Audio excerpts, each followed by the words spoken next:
A very lovely treasure chest compiled by Kelsey Boyer. Temperance. As shown by a young boy belonging to the Lucas family, with fortune and ability comes responsibility. To the amusement of many, the young boy describes how he would live if blessed with fortune, saying he'd drink a bottle of wine every day.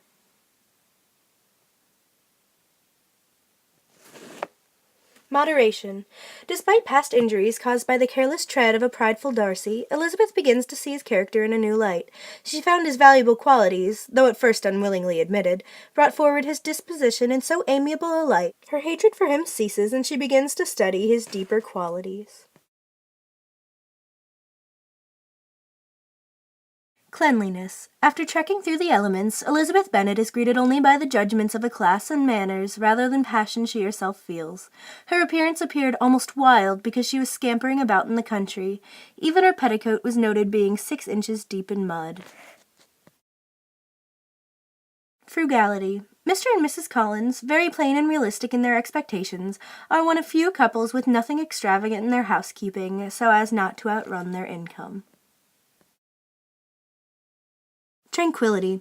After being insulted in terms of both beauty and pride, Elizabeth had every reason to seek revenge on her prideful acquaintance, Mr. Darcy. However, because she had a lively, playful disposition, she chose instead to ridiculously recount the injuries done to her. Chastity. A mere kiss in the world of Bennets and Bingleys is enough to be considered awkward, let alone any notions with more scandalous intent.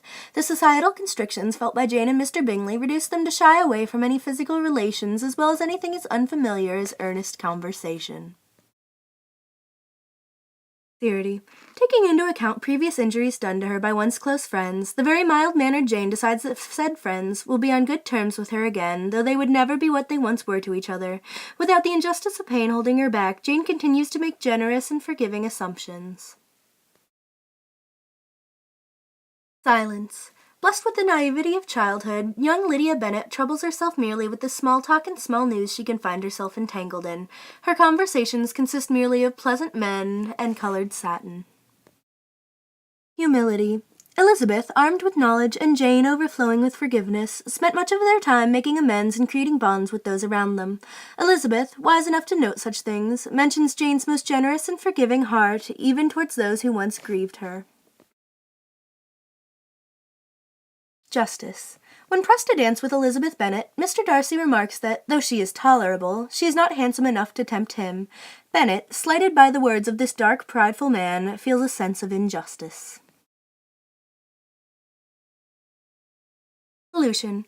Come bearing a purpose, Mr. Darcy interrupts Elizabeth's solitude with several cotton-mouthed mumbles about weather and family. At long last, he works up enough nerve to come towards her in an agitated manner, and thus begin. Order. Though overcome with passion towards Jane, Mr. Bingley still finds himself readily able to deal with business and social affairs.